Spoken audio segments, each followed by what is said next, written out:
is as a black hole between what we say we want and what we must do to achieve it that separates those who are able to turn their dreams into their destiny. So what do we need to do to bridge this gap between what we say we want and what we must do to achieve it? We need goal-oriented motivation. This specific kind of motivation is the fuel that takes us across the long and often uncertain bridge to our desired destination in life. What would it mean to you to learn how to develop this kind of motivation on demand, sustain this motivation through the difficult periods of life, and instill this motivation so intricately into your daily life that you make the very idea of motivation unnecessary? All of that and more is available to you in this cutting-edge, all-new program, The Science of Motivation, Strategies and Techniques for Turning Dreams into Destiny, from personal development expert and motivation master Brian Tracy. Here you'll learn that the typical idea of motivation is something that comes and goes, often out of your control, and is something akin to a balloon being filled with air from the outside in, are completely inaccurate. Motivation has been studied, as have the methods and strategies needed to replicate it. Truly, there is a science of motivation. And like any other subject which has been studied and tested with the scientific method, if you implement the causes of motivation in your life, you will, indeed you must, produce the effect of motivation toward the outcomes that you desire. After clearing away the numerous myths about motivation that most people believe, Brian will present this cutting-edge science of motivation with you. And if you apply this science systematically to your life, your dreams will become your destiny. So it's my privilege to introduce you to my friend, Brian Tracy. Brian, it's great to be with you today. Wonderful, Dan. Thank you very much. This first session, we're going to talk about why this topic of motivation is so important. And the first area that I wanted to use to sort of introduce this topic is the idea out there that talent, brains, and education are really what you need to be successful in this world. Certainly, we've entered an era now where there's a lot of talk about, for example, STEM education, science, technology, engineering, and math. Having the right kind of education, if you are, you'll be successful in your career moving forward. Or if somebody gets the right score on the ACT or SAT test, and has the right brains or are given that God-given gift, or just a great talent, something that they developed as a prodigy or something that they worked on, that if they have these things, that those are sufficient for success. How do you feel about that, and where does motivation come in? Well, I started off my life quite humbly, as many people know. I didn't graduate from high school, and I worked at laboring jobs. The first job I got was washing dishes in the back of a small hotel. And all the time I was growing up, I received, unfortunately, no motivation aside from threats from my family and my parents and punishment. I was told that if you don't get a good education, you won't be successful. If you don't get a good education, you won't go to college. If you don't get a good education, you won't get a good job. You won't marry well. You just have to struggle. And this is used as a threat to encourage people to do better, and students. However, what you absorb is that if I didn't get a good education, then I've just about missed the boat. And all I can do is laboring jobs. Right.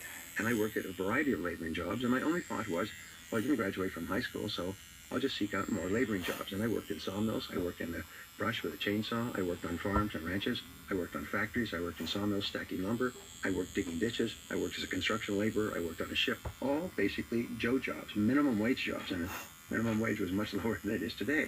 And I kept believing this. And when I could no longer find a laboring job because of the economy, I got a job making sales. 100% commission, working from door to door, knocking on doors. And I worked at that for months and months. And then I had a turning point in my life. And I'll never forget it. If I only had 2 minutes to tell it, this would be it. Because I noticed that one of the guys in our office selling the same product out of the same office was earning 10 times as much as anyone else. And he wasn't even working very hard. I was getting up at 6 o'clock in the morning and preparing. I was out there knocking on doors when people came to work at 8 o'clock or 8:30. I'd knock on office and industrial doors all day long. And at night I'd go out and knock on apartment doors and home doors in the residential neighborhoods. And I'd maybe make 1 sale a day. This guy made 4 or 5 sales a day. He'd start at 9:30. He'd quit at 4:30. Go out for lunch. Went to nightclubs. Always had lots of money. And he was only about 3 or 4 years older than me. And he's pretty casual. He didn't seem like a genius. He was just a nice guy. So I went and I asked him. I said, "Why are you so much more successful than me?" He said, "Well, show me your sales process and I'll critique it for you." I still remember this. And I said, "Well, I don't have a sales process." He said, "Well, a sales process is like a recipe or a success formula. If you don't have one, you're simply not going to be successful in preparing a dish or getting results." So he showed me his success process. It was pretty basic. Where when you meet a prospect, you just ask them questions. When I met a prospect, I would talk at them as fast as I could to try to get them interested in my product before they shut down and told me, "Well, I've got to get back to work, leave it with me, let me get over." And he said, No. He said, "You have to separate prospects from suspects. You have to ask questions to find out if this person can actually use and take advantage of our product." So I began to ask questions, and then I started to get better results. And I went back to him, I said, "Well, what else can you do?" He said, "Well, have you read any books on sales?" Books on sales? I had no idea there were books on sales. So I went down to the bookstore and I started to buy and read every book from cover to cover and underline. Then I heard about audio programs on sales. Those were cassettes at the time. And I began to listen to audio cassettes every spare minute when I was walking around. Between calls, I would listen to an audio cassette on sales and then go in to see a person. And I put it aside and I remember what I learned on the cassette and I would try it out. And then I went to my first sales seminar. Now, I learned two things here. Number one is that all the success skills are learnable. You can learn any skill you need to learn to achieve any goal you can set for yourself. And after that time, I thought that my life was pretty much fated for underachievement because that's all I'd ever done is work at laboring jobs and been fired and slept on the street and slept in my car and slept on the floor of friends' apartments. And suddenly I realized that your destiny is in your own hands, that you can learn any skill you need to learn. And this motivated me then and it motivates me now. Whenever I see a subject that's of interest to me, I pounce on it.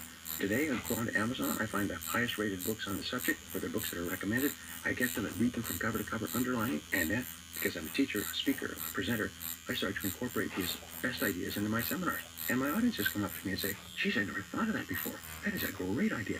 One of my clients in Stockholm came back to me 1 year later. He said that one idea in your business seminar has enabled us to increase our business 15 times in the last 12 months in a very competitive market. We just changed the whole focus of our business, as you recommended, to getting more and more referrals from happy customers. So that meant to go and look at every single piece of our business, every activity, to make sure that every single customer was extremely happy, and so happy they would spontaneously bring their friends. And everybody in the company was focused on, after years of being in business, we grew our business 15 times. We're exploding with that one idea, which came from your seminar, which I attended and paid $500 for, and it's been worth millions to us. So my point is, you can learn anything you need to learn. And here's the final point, is I found that study after study has been done at Harvard and other universities about natural intelligence, excellent grades, and so on, and their correlation with success, and none of them are true. There's people who came to this country with no degrees, no language skills, no money, no nothing. Thank you for the likes. Thank you for the likes. Thank you for the follow. Thank you for the likes.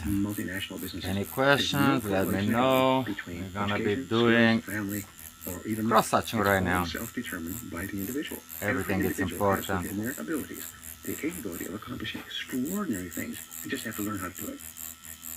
So just to build on that then, Brian, would you say in some ways paradoxically that if you have all the talent in the world, you're kind of looked at as this prodigy, you've gone to the best school, can that serve in some ways to provide that key motivation that might underlie someone who doesn't have those things? Everybody deserves Is that likes. something that someone might have to overcome in order to stay motivated towards success to their life? Well, it's very much like you come Everybody from a family where deserves nutrition and likes. exercise are not thought about or talked about. You'll end up eating the wrong foods. Like we never had Cokes or soft drinks in our home when our kids were growing up. And we exercise all the time. We have exercise equipment. We go for walks. We swim. We read all the time. So our kids have seen, aha, this is the norm. The norm is that you read a lot, that you exercise a lot, that you eat good foods. And we didn't have to lecture to them. We just didn't give them an alternative. And their friends start to put on weight, and they drink Cokes and candy and cake and everything else. Everybody deserves likes. But your initial environment does not determine your future, because you can throw that off. One of the things that I learned, which transformed my They thinking, say hard was the work centrality pays of what's off. called the self-concept. And the self-concept is the way you think about yourself, feel about yourself, see yourself, and believe about yourself. And you always perform on the outside consistent with the person that you think you are on the inside. So There's the a way I concept. approach So the starting this, point of all performance change is to change your self-concept, is to realize that you can do vastly more than you've ever done before. My friend Dennis Waitley has this wonderful line.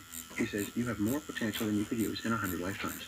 And I remember when I was 21 years old, 22, and struggling, I came across a book on the works of Maslow, and I read it from cover to cover. And what it basically says is that the average individual has extraordinary potential, that we don't use 10% of our potential, as is commonly said. We use more than like 2% of our potential.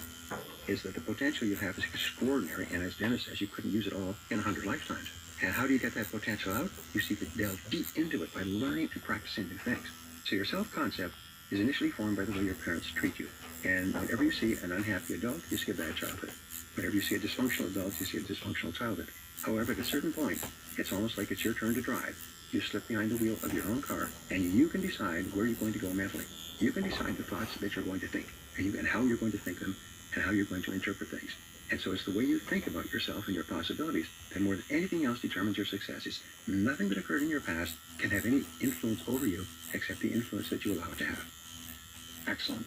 Now, let's talk about the impact that assuming that someone has worked enough on their own self-concept to really realize that it's up to them, that they're not a victim. To me, there's the positive and the negative in terms of our society and how it, let's say, supports that motivation. Talk about first on the positive side. Most of the people that we're speaking to here live in first world countries, maybe not all, but most, and many in America. They're part of a free market system. And talk about how the society in which they live provides them the freedom to be able to exercise that motivation and not to basically characterize themselves as a victim. Yes, well, Martin Seligman's work, which we'll talk about later, on learned optimism had a very profound effect on my thinking. What he found is that optimism is the most important predictor of success and happiness in life. Optimism can be measured in a basic test, and then it can be measured and remeasured to determine if you are becoming more and more optimistic. And there's a line from Alexander Pope, the English poet, who said, "As a twig is bent, the tree is inclined," which means that if you're twig, when you're young, if you're bent toward negativity, as you get older, you'll get more and more negative. And one of the things that we ask people to determine is, what is your worldview?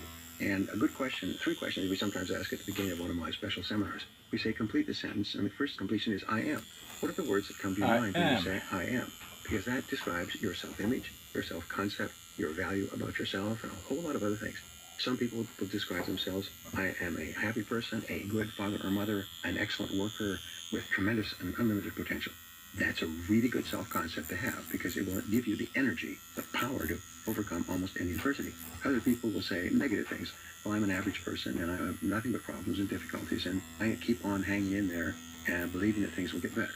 2 different worldviews, and everybody's got a worldview. The second question we ask who the best people are. Describe people to you. The best people say about people are interesting, people are amazing, people are so different, people are fascinating, and they'll talk about people in the most positive terms. The people who riot in the streets and carry placards and say people are no good, they're always out to take advantage of you, people are crooks, people are this. They have a negative view of people. And the third question we ask people is, life is. The questions are so simple, but they're used by the largest consultancies in America, working with senior executives to sort of get a picture of what's going on in the person's head. Life is. And you'll find that most of our social problems, about 80%, are people who think that life is oppressive and life is unfair and life incomes are unequal, and the 1% versus the 99%, and life is full of people taking advantage of you. But the successful people in my programs all say life is wonderful. It's a great adventure. Sure beats the alternative. It's getting better and better. It's under your control. So those worldviews determine directly which direction your life is going to go. Now here's the wonderful thing. At any given time in your life, you can choose to change your direction. Just like you can wrench the wheel of your car and take a different road. And every major change in a person's life comes when their mind collides with a new idea. And the new idea, which I tell my children, that you can do anything you put your mind to. I was listening to a very successful multi-millionaire, it's worth more than $100 million, a woman who finds, develops, and retail markets products. In Venture, she's on Shark Tank, and she was being asked about this. What is your philosophy? She said, well, my parents always told me I could do anything in the world, that there was no limit on what I could accomplish. And I grew up absolutely believing that, and it turned out to be true. That's great. I love that. Now, there's another aspect of this, which is that society, and in particular the media, often serve to demotivate us. And by that I mean they tend to, bad news sells and crises sells. And even outside the media, amongst our, let's say, our peer group, there are people around us who are trying to be successful, trying to do something original and extraordinary that will serve to try to tear you down, or say, what are you trying to do? Why are you going to risk all of that? So it does seem like there's an aspect of our society here which is putting out all the wrong messages, serving to kind of pull back people to the average. Yeah. And so talk about that impact and why it's so important that we create an environment to motivate ourselves. Well, in my earlier programs, I talked about the power of suggestion and the power of the suggestive influences around you. And, of course, the people closest to you have the greatest power of suggestion or influence, your family, your children, and so on. Then there's your co-workers and your boss, and as you go further up, there's society. So one of the things I would preach is control your suggestive environment. It's almost like the emotional and mental pool in which you swim. So what do we know? Wealthy people watch an average of 1 hour of television each day, and it's either pre-recorded or carefully selected. Poor people watch 5 to 7 hours of television, and they watch whatever is on. Now, as you said, if it bleeds, it leads. In the news business, and what really gets viewers, which enables them to sell advertising, is dramatic stuff. For example, to make this program timeless, we won't talk about it, but there's a presidential candidate who has got massive, massive news coverage every single day because he says completely outrageous things over and over, and he has great copy.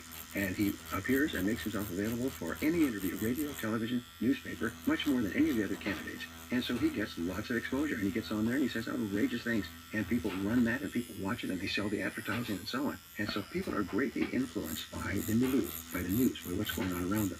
And if you do not have a clear sense of yourself, a clear center, you can be very easily influenced by all the negative stuff that you hear. But if you get down to the bottom line, we are still living in the very best time in all of human history. We can live longer, we can live better, we can live healthier, we have more choices. Of course, we have a lot of problems. But one of the great rules for me, and I read this over and over from other successful people, is never worry about things you can't do anything about. You cannot change a lot of the negative parts of our society. All you can do is change yourself. Albert J. Nock, one of the great thinkers of the last century, said, each one improve one. Is that your major business in life is to present society with one improved unit, yourself. And if you make yourself better, by that very action, you raise the entire average of your entire society. And that is completely under your control. But a great guiding influence. The more you get better and better at what you do, the better job and better work you do, the better you treat other people, the more in your own little way do you raise the entire average of the society you live in. So focus on just your individual unit. That's the best service in many ways you can be to society. One of the things that in general, and we'll be talking about this later in the program, is that life is going to find a way, as people go through life, no matter how well things are going now, to throw challenges at us to take us off track. So a big part of motivation, and talking about why motivation is so important, discuss why we, in a sense, have to make a decision ahead of time that how we're going to react to certain challenges when they're presented, even things that we can't anticipate. How can you kind of create a mindset so that it doesn't so depress you? An unexpected person passes away or your business is hit with a major challenge. Can you essentially preset your mind so that you can make it through those challenges easier and remain motivated? Well, you have to quickly separate. The boat is moving. We cannot control the Zika virus, and we can't control acts of terrorism in Brussels and Paris. And these are things we can't do anything about. We can't control if a loved one passes away.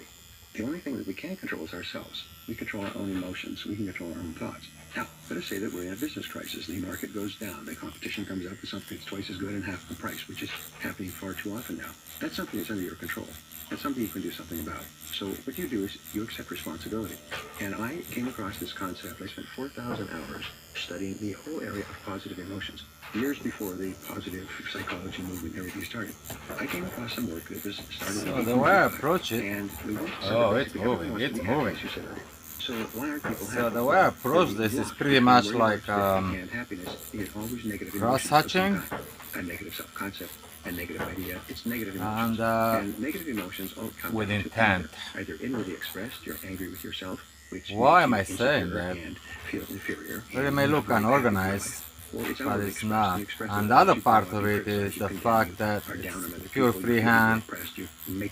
There's no mapping, I should say, right? So there's not much margin of error. Or sketch it and then erase it and then sketch it again, and it doesn't really work like that. You simply accept responsibility. You see, your mind can only hold one thought at a time, positive or negative. If you accept responsibility by saying, that's the beauty of freehand tattooing. I am responsible, then you instantly stop all negative emotions, because you cannot accept responsibility and be negative. And you see the direction I'm going with? Something repeatedly over and over again, it's important to. Soon you develop a habit of accepting responsibility for any difficulty in your life, of which there will be an endless number, and then taking action and doing whatever you can do. Something happens to someone in your family, the next question is, right, I'm responsible for this or that or something else. What actions can I take? Texture. And take those actions. The other interesting thing is, because you can only think of one thing at a time, when you take action of any kind, you forget instantly about all the negative emotions. You cannot be acting and thinking negative at the same time. You cannot be acting. So we're gonna be. Today's Sunday. We need. Instantly about all the negative emotions. You cannot be acting and thinking Okay. Hold on a second. Today's Sunday. We need. Okay. That's why the very best cure for worry is continuous action in the direction of your goal. The very best way to eliminate any negative feeling is to accept responsibility and then get busy. Theodore Roosevelt had this beautiful line. He said, do what you can with what you have right where you are. That's the only point you can control is this moment. So do what you can with what you have right where you are. Accept responsibility and take action. And What happens is positive emotions replace the negative emotions because nature abhors a vacuum. If you can get rid of negative emotions, you become a completely positive person. And if you do it repeatedly over and over again, pretty soon you're just basically a happy person all the time. You don't have any negative emotions. You're not angry with anybody. Doesn't mean that you don't disagree with anybody. But you're not angry. As they say in politics, it's possible to disagree without being disagreeable. So you'll find that people who are in control of their own emotions may disagree, but they're not disagreeable. So this is the key: accept responsibility, and that is the turning point in you taking complete control of the development of your own personality, of the improvement of your self-concept, and of the of your own self-esteem and self-confidence. You know, it strikes me that there are, and this relates to this idea of motivation, that there are products, medical cures, successful children, successful marriages, songs, movies that are essentially stillborn, that never give birth because of a lack, basically a lack of motivation. That there are people out there that you could say have a certain level of creativity, ability, and so forth, and they never give birth to it. And then there's others, and a lot of times people will say, you know, I had that idea many years ago, the idea of the shower massage. I remember someone telling me that years ago. I had that idea, and they almost want to take credit for the fact that they had the idea. Talk about that idea that many people, there's so many more great creative projects and works of art and so forth within many people in our society. Really the only thing that separates them is the motivation to get it done. Yeah. Well, going back to early childhood experiences, you can grow up with a semi-automatic response to any opportunity. And the first response of the person who has had a difficult upbringing, and the most ruinous of all actions that human beings can take, is destructive criticism. Destructive criticism triggers so much anger and negativity in the recipient. I call it a mental cancer. There's an expression called a neutron bomb, and they used to call Jack Welch Neutron Jack Welch. And a neutron bomb is a bomb that you can set off in the atmosphere over a city, and it kills all the human beings in the city, but it leaves all the buildings intact. And what Jack Welch used to do is they called him Neutron Jack, he would come in and he would fire 10,000 people in a factory, leave the factory completely standing and operational, but all the people would be gone. Well, I consider this to be the same thing with destructive criticism, is the person is still standing there in all of their glory. However, the destructive criticism has destroyed the motivation. So when they have an experience or an opportunity, the very first automatic reaction is, wouldn't that be great? And then the second reaction is, but I can't. But I can't because. I can't because. And they start to trot out all the old reasons. I don't have enough time. I don't have enough money. I'm not well educated. I'm just too tired at the end of the day. And they go on and on and on. And they basically stomp out the fire of motivation before it even gets going. And we found the three major reasons why people do not accomplish things. The first is the comfort zone. Is they say, I can't because I'm so busy doing it this way and that way. And the comfort zone is the greatest enemy of success today. People fight to get into a comfort zone, or get into it very gradually, or get into it unknowingly, but then they fight like terriers to stay in that comfort zone, even when they know it's not a good place to be. When Apple came out with the iPhone in 2006, 2007, and with all of these incredible new features that had never been in a cellular phone before, both the senior executives at Nokia and the senior executives at BlackBerry looked at this and said, and announced to the public, it's just a fad. It's for kids who want to have social media and play back and forth with their friends and take photographs and share them and so on. And they just ignored it. BlackBerry cut their R&D budget that year by 50% because they said, we don't need to upgrade or improve our phones because we've got 49% of the world business market. And they did. And Nokia had 50% of the world cellular phone market. And they said, we don't need to change anything. Everybody loves our products. Why could they not? We're the biggest and the best in the world. 5 years later, both companies were gone because of the comfort zone. They could not get out of a comfort zone and realize that with a new technology like the iPhone, the entire world of communications has changed. They say that the average person with an iPhone today has 1 billion times the computing power of the first computers put together in 1947 after the war. What they call the Turing machines from Jack Turing of England. He's got 1 billion times more capacity in his pocket.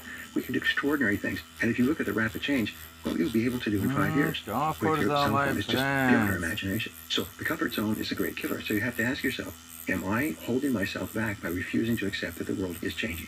And the world is changing. 80% of all products and services that we're using today will be obsolete and gone from the market within 5 years and be replaced with brand new products, services, people, and companies. 80% of jobs will have changed dramatically. In America, we lose about 3 million jobs a year, and we create about 3.2 million jobs a year. So there's a huge ebb and flow, like the tides coming in and out. 3 million jobs are obsoleted by changes in the market, taste, and everything else. But fortunately, because of the dynamism of the American economy, 3.2 million jobs on average are created. So we're replacing not only the jobs that have been obsoleted, but 200,000 more. That's the way our economy normally grows. That's how we maintain low levels of unemployment. So the second reason is fear of failure. Fear of failure is characterized by the words, I can't. I can't. I'd like to do it, but I can't. I can't because. So you find that successful people instead turn it around and they say, I could do anything I put my mind to. I could do that. I could do that. That's just a new skill. I could do that. I could do this. I could do that. And their whole idea is I can do it. The only question, how do I do it? Where can I learn how? I'll get a book. I'll talk to somebody. I'll go online. In other words, it never occurs to them that they can't do it. And that's a tremendous transformation. And the third major reason is people feel that they don't know how to make the change. They feel ignorant. Of course, I'd like to start a business, but I don't know how. That's why I put together my early work with Nightingale Conant. I put together a fabulous program called How to Start, Build, Manage, or Turn Around Any Business. That became the best-selling program of its kind on business growth and startups in the world. I'm still being asked to give parts of it all around the world. And people say, I want to write a book. 82% of American adults, even European adults, want to write a book, but they don't know where to start. And so I put together a program, How to Write a Book and Get Published. And people take it, and they're just astonished. Within 90 days, they've got a book and a publisher. And they've been dreaming about it for years. The reason people don't take action is they don't know how. So those three, they become too comfortable. They have this natural fear, which comes from destructive criticism and childhood and perhaps early failures. And they're ignorant. They don't know how. And all of these are addressable. Great advice. Let's talk a little bit about this idea that motivation is really what makes us human, and it reveals the very best of the human capability. When we worry about being replaced by computers, computers are basically stimulus response, and basically they get an input and they respond in a certain way. And animals are very much the same way. There's more and less intelligent animals, but basically they are a dog, there's a stimulus, there's a response. Whereas human beings are what Stephen Covey had this term, an SFR type of individual. They have a stimulus, there's a freedom to choose in the middle, and then the response, and it's that freedom to choose. So can you talk a little bit about this idea that really if we don't make use of motivation, we're not making use of this greatest of human gifts that separates us from computers, animals, and others? Well, that formula, I teach it all the time myself, is between an action that takes place and the way you respond or react. There's a moment where you can think. And so as your mother told you, stop and think before you act. Stop and think before you speak. The interesting thing about rich people is rich people stop and think before they speak. Poor people just say whatever's on their mind. But rich people stop and say, you don't have to say everything you're thinking. You don't have to blurt anything out. So you just stop. And what I have found is if you're on the verge of saying something and the other person interrupts you, it's God's way of telling you not to speak. So instead of trying to speak over the other person or win the discussion, stop and think. Poor people cause more problems by saying things without giving them enough thought. The second major reason they fail is because they do things without giving them enough thought. I was mentioning to you my book on thinking and thinking styles, and that's one of the things we found is that successful people stop and think, and sometimes they stop and think for a long time. Peter Drucker had a wonderful one-liner. He said, fast people decisions are invariably wrong people decisions. He said, whenever you have to make a decision with futurity, which means it's going to last for a long time, he said, take a lot of time to think. Is take a day, take a weekend. There was an excellent book written here in San Diego a couple of years ago, and the writer of the book was talking about decision making. His major point was this, is the more time you can put between the stimulus and the response, the more effective, the better will be the response. The more time you can put between the need to make a decision and making the decision, the better and higher quality the decision will be. So that's why they say sleep on it, or sleep on it over the weekend. If you have to make any kind of a decision that has futurity, one of the smarter things of all is to say, well, let me think about it for a couple of days. Somebody wants to borrow money or sell you something or ask you to give up your time to do something else. You say, well, it sounds like a good idea, but let me think about it for a while. The biggest mistakes I've ever made was when I responded too quickly without giving it any thought. I found later a dreadful mistake. I say, kick myself. I say, why didn't I just take some time to think about that? Why did I respond so knee-jerk?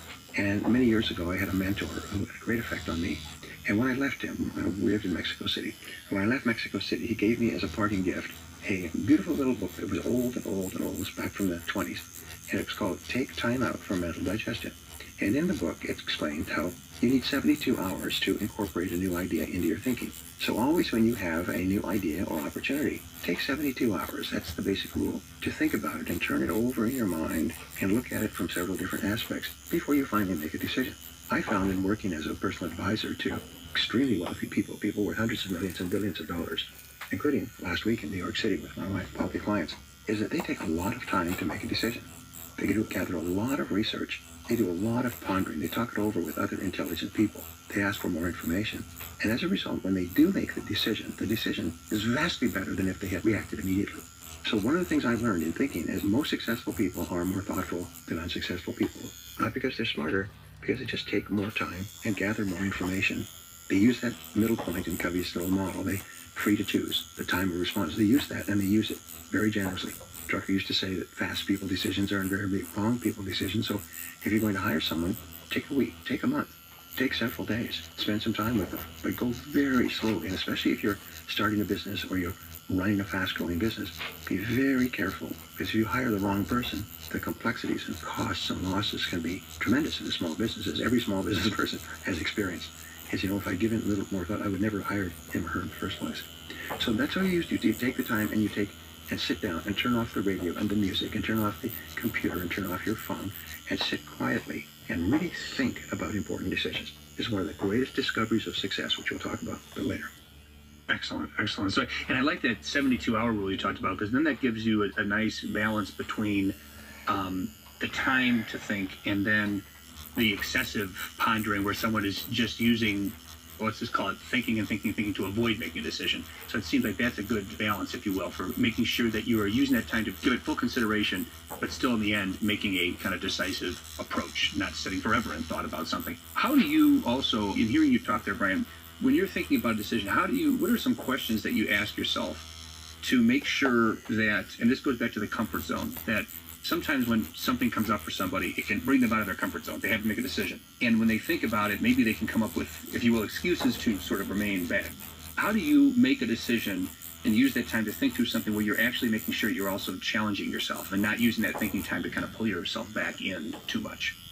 Well, one of the questions I ask my audiences, almost all business audiences, is how many people here would like to double their income? And of course, everybody raises their hand. I say, well, that's good, because you are going to double your income. As an economist, I can guarantee that everyone here in this room is going to double their income if you live long enough. Because if your income goes up at the average of about 3% per annum, using compound interest, you'll double your income in 22 years. Is that what you have in mind? Everybody says, no.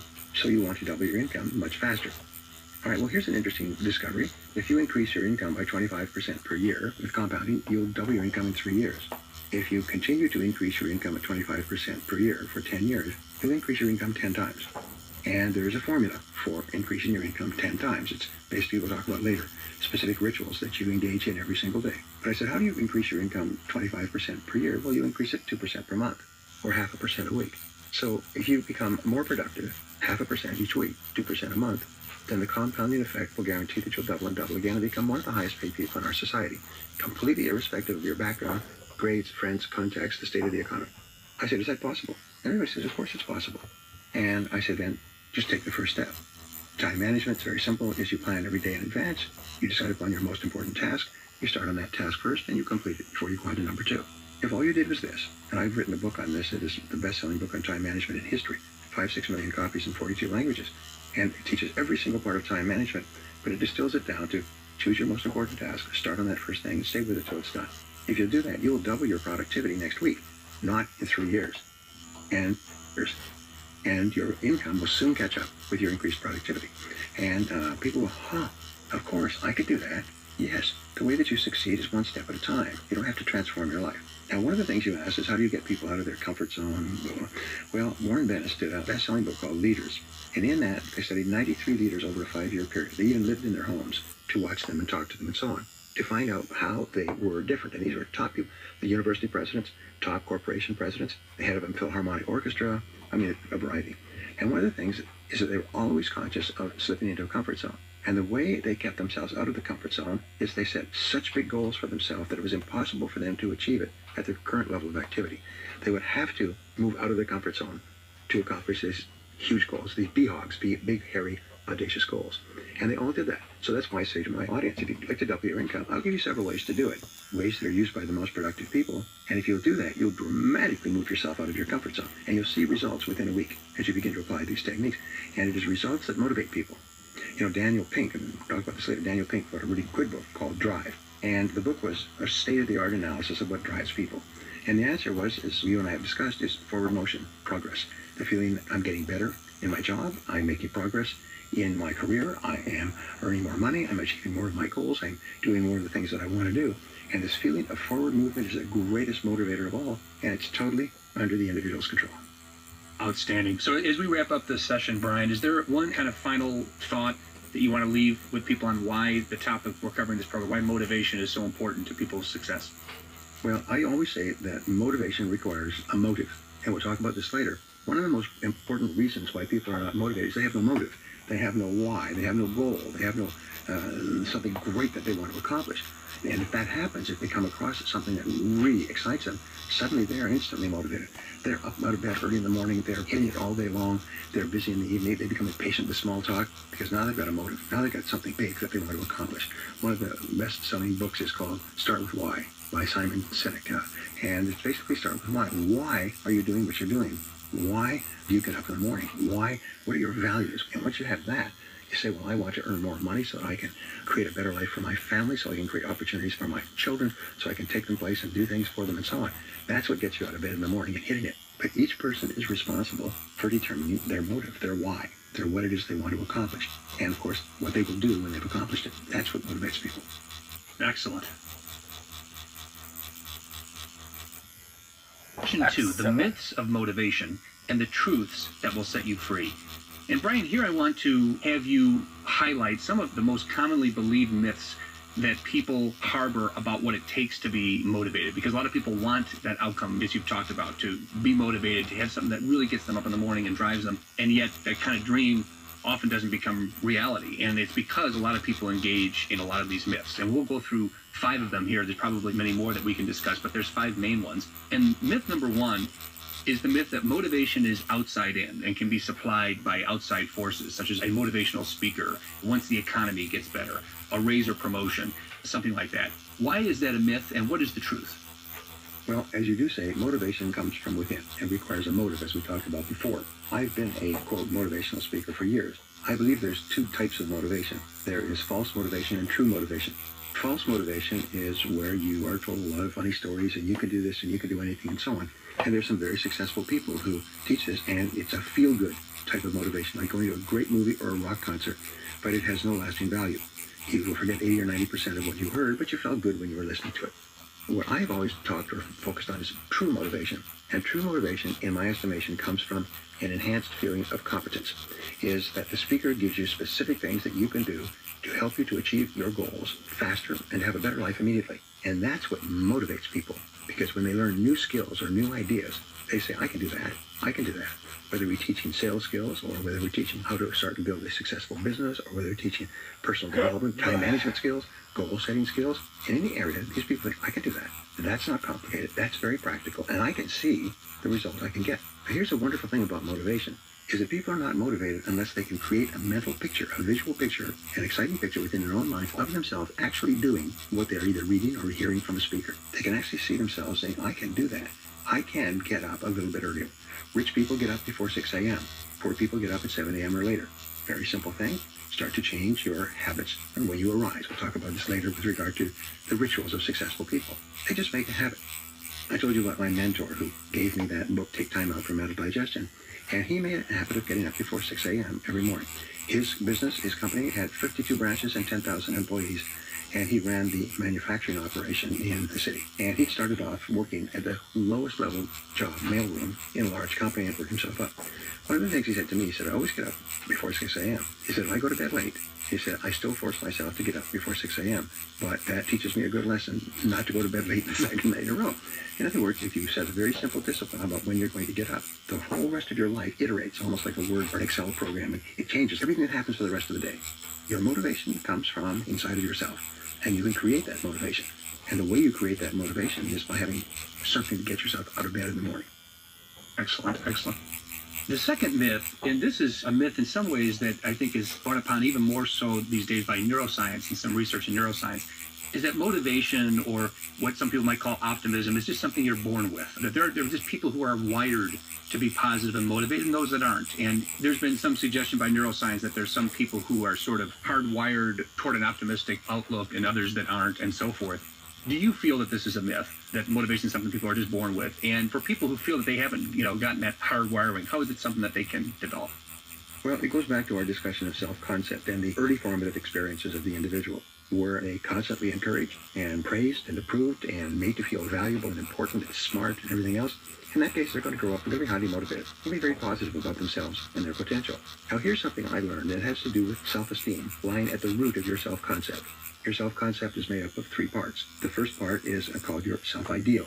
Your self-ideal is the person that you would ideally like to be. It's your fantasy person. It's in terms of health and wealth and position and influence and marriage and everything else. This ideal is either clear in the minds of successful people, or it's unclear or fuzzy. Unsuccessful people are vague and unclear about where they would like to be in the future. So one of the questions I ask is that if you could wave a magic wand and make your life perfect 3 years from now, what would it look like? And how would it be different from today?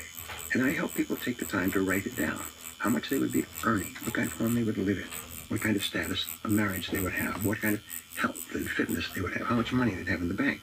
As people start to think about that and start to become clear about it, motivation takes place automatically. So the second part, like the second wedge in a round pie of the self-concept, is your self-image. And the self-image is how you see yourself, and it regulates your performance on a moment-to-moment basis. We always perform on the outside consistent with the picture we have on the inside. There's a saying, the person you see is the person you will be. And your self-image is made up of 3 parts. It's the way you see yourself, the way others see you, and the way you think others see you. If you think that other people see you as a really excellent person, then when you go to a party or you associate with them, you'll be happy and they'll be happy. That's why whenever you go to a place where you're with your friends or your family, and they all know you and like you and love you and respect you, you're just happy all the time. You don't have any problems with public speaking. You speak extemporaneously, you talk and you laugh, because they are reinforcing your self-image as being a likable, attractive, intelligent person. And so there's the way people see you and the way you think they see you. When a parent is really warm and friendly and loving and treats their child as if they're wonderful people, the child's self-image is, I'm a wonderful person. I'm a good person. I'm a great person. I'm a happy person. I'm a successful person. I was just at my grown son's home, and they have 2 little girls, and they know all this stuff, and they practice this on their little girls. The youngest is 1 year old, the oldest is 3. And these kids just laugh all the time. That's the true measure of the health of personalities, how much people laugh and how much they laugh together. If we have the wrong idea of how people see us, if we think that they see us in a negative way, it will affect our performance. Now, there's a gap between your self-image, the way you see yourself now, and your self-ideal, the way you would like to be in the future. And this gap determines the quality of your personality. If you feel there's a huge gap between where you are now and where you could be, it demotivates you. You lose heart. That's why people say, oh, well, I want to be a millionaire. Okay, well, let's write it down, make a plan, set a schedule. Oh, I want to be a millionaire within a year. Well, how much money do you have now? Well, I'm broke. What sort of work do you do? Well, I'm unemployed. How much money do you have in the bank? None. I'm deeply in debt. Well, then setting a goal to be a millionaire, the ideal, contrasted with where you are today, will simply demotivate you. It will not inspire you, because you'll take a couple of stabs at it and give up. And then you'll tell yourself, well, it wasn't meant to be anyway. So the third part of the self-esteem, the third wedge of the pie, is self-esteem. And your self-esteem is best defined as how much you like yourself, how much you love yourself, how much you value and appreciate yourself as a truly important and worthwhile person. And this is the reactor core. This is the heartbeat. This is the critical determinant of the quality of your personality. It determines your self-image. And as you move from your self-image where you are, more and more toward your ideal, where you want to be, your self-esteem goes up. And you like yourself more. And you feel good about yourself. And you feel happy. And you laugh out loud. You feel exuberant. They say there's nothing succeeds like success. It's not the material rewards. It's the inner joy that you receive. And so the way that you raise your self-esteem is you simply repeat, I like myself. I like myself. I like myself. I like myself. I like myself. I like myself. And I was sent a video just the other day by this young guy who's become extraordinarily successful. And when he heard that the speaker was a good friend of mine, he said, I want to send him a video. So they sat him down, and for 7 minutes, he just fire hoses into the video about how his life sucked. He was in sales. He was selling cellular telephones in a shopping center. He would talk to 50 people, and they'd all tell him to go away, forget about it, get out of here.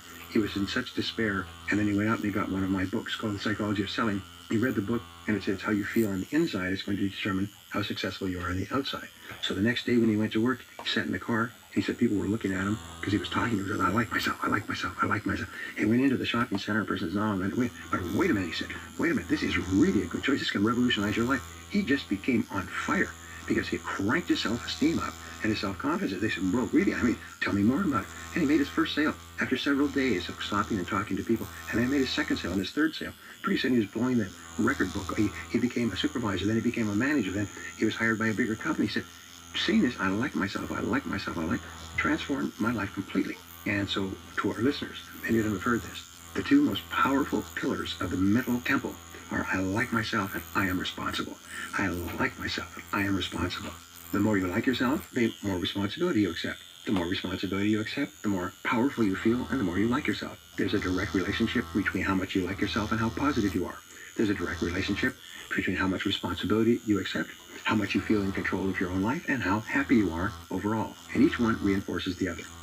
Excellent, excellent. You know, Brian, as you were talking about this idea of I am responsible, I like myself, and that symbiotic relationship, I've kind of brought to, we're in a political season right now, we're in the midst of a presidential election, and this idea of I am responsible is so powerful, and yet you see so many people who hold politicians, if you will, responsible for their future, and they kind of bank their future on the kind of job they'll get or what kind of wages they're going to be paid or whatever, on the promise of some politician. Talk about that dynamic and how, no matter what side of the spectrum people are on, this sort of turning over responsibility to a politician is only going to set yourself up for more frustration and failure. Right. Well, I wrote a book a few years ago called Something for Nothing. And basically it explained, based on 40 years of psychological and political research, is that the ultimate lowest common denominator of people is that they want something for free. They want free stuff. They want free money. They want things that they have not earned and do not deserve. Now, if you understand politics, is essentially the business of getting votes. And just like if there is a customer market, companies emerge to provide the product that they want. Well, the great majority of people want to get more than they put in. They want to get out more. They want to have free things. They want to have things that are discounted and so on. So in America today, 47% of the population is taking out more than they're putting in. And they like that. Free money makes people crazy. The threat of taking away free money makes people go insane. They get into the streets and they riot and they scream and they break windows. When you say we're going to start to cut back on the free money in these various departments, they can get a rent-a-mob out there with thousands of people screaming. Now, the reason is that if there is a customer base for a particular philosophy, free money, politicians will emerge to represent those people. And they will tell these people, you deserve this free money. And they will give 100 reasons, and the reasons will change and so on. There's an interesting way of structuring a talk, and it's called the villain, the victor, and the hero. And Steve Jobs uses this methodology, and other speakers use it as well. It's a very simple way of designing a talk. First of all, you talk about the villain. The villain is them successful people, them millionaires and billionaires that got all this money. They're the reason why you are not earning more money, getting more money, enjoying more programs, living in a bigger house, and so on. Then you're the victim. So they say, there's the victim, and I'm the hero. I will save you from the villain. All I need is your support. Just support me, and I'll protect you from the villain, and I'll make sure that you get as much free money as possible. So in every society, it's not just our society, and I don't even need to use the names of political parties or candidates, but in every society, there are two types of people. There are the people who believe in hard work and opportunity and wealth creation, is building businesses by producing products and services that people want and need and are willing to pay for. Wealthy people always think in terms of creating wealth, always think in terms of earning more money by satisfying more customers. And this has been the foundation of the American Republic for more than 200 years.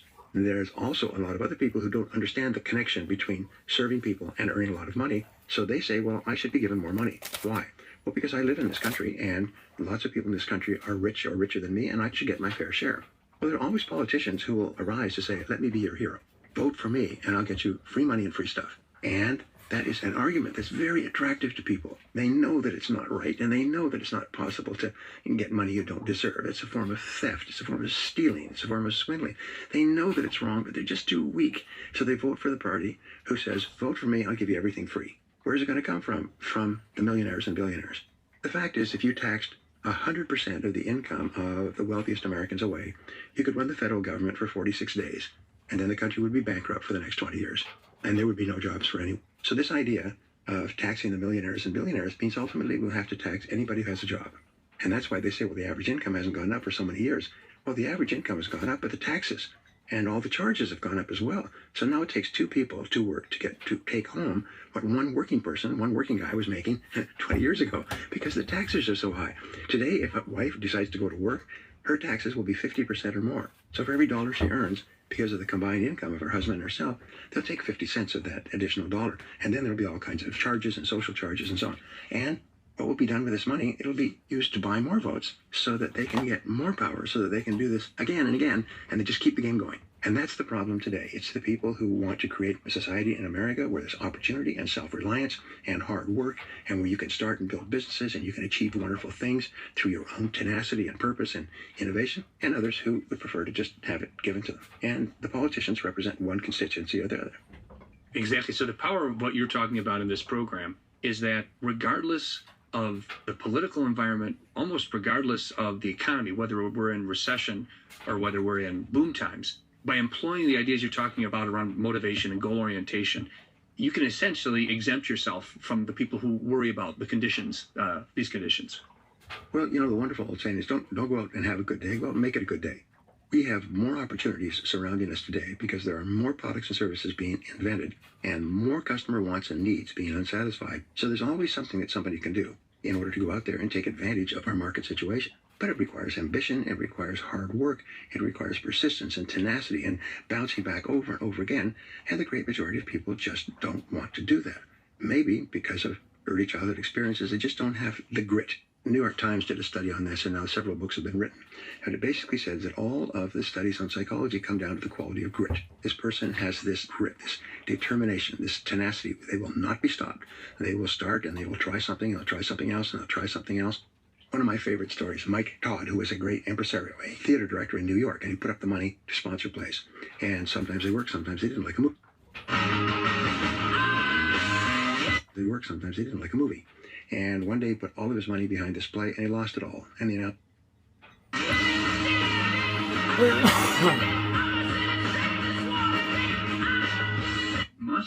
he lost it all. And the announcement was Mike Todd broke. By the way, he became one of Elizabeth Taylor's husbands for a period of time. So Mike Todd broke, and a reporter came and said, well, Mr. Todd, what's it like to be poor? And he said, excuse me, young man, I'm not poor, I'm only broke. Poor is a state of mind. Broke is a temporary condition. And I will be back. And he was, and his next show was a great success, and he was back being a multimillionaire again, and a member of high society. One of the greatest observations. Broke.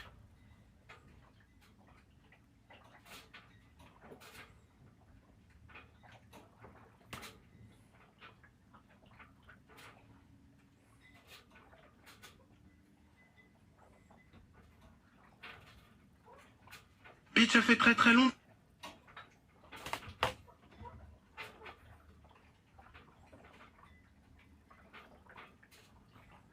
Longtemps.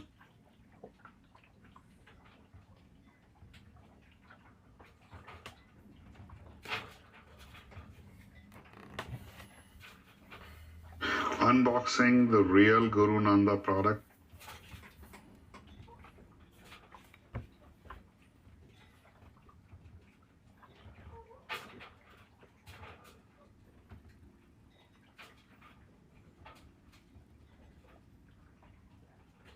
So that's the...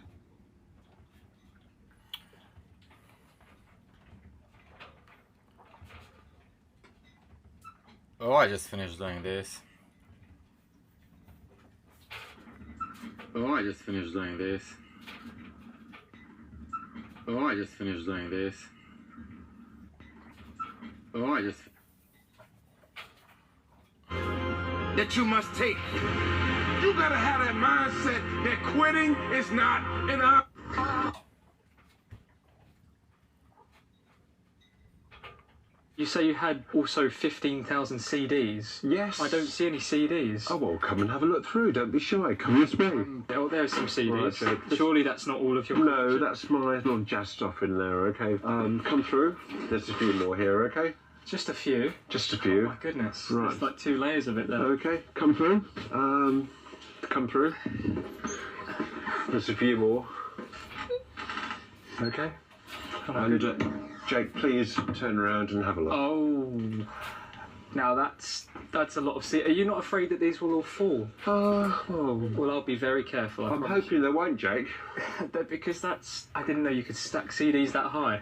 Yeah, well, you know, the best thing is just shut the windows, okay, and hope for the best. Oh my god. I went from delivering groceries. Dan Bilzerian. I posted a picture of a loofah on a car. People didn't know like what that was. I guess it's like a weird thing that like this retirement community does, and they call it the villages. Basically like each other, right? Yeah, each loofah means a different thing. So like a white one means novices or beginners. Purple, you like to watch people. Pink, you like to soft swap people. Now me and Joel have come to the conclusion that we are blue, the lowest level of full swap. Lowest level. We can play great with others. If you're going I-75 northbound, you're gonna see this giant billboard that says The Villages. So we thought it'd be really funny to take a massive loofah. Situation, and the people that take action now. I'm homeless and I used to be on the honor roll. Now I'm in college and I'm living in my car. I'm in Florida and none of my family is with me here, so I'm completely alone. Public service. It is. Joe Biden is a disgusting old man. Listen to what he just told this young girl. And I love your ears. I love them. They're... Открывай ворота, приехала суета.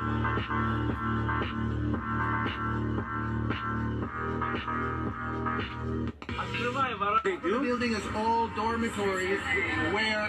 You criticize... Did you know? Says he was on a road trip in BC's interior. I'm tired of work.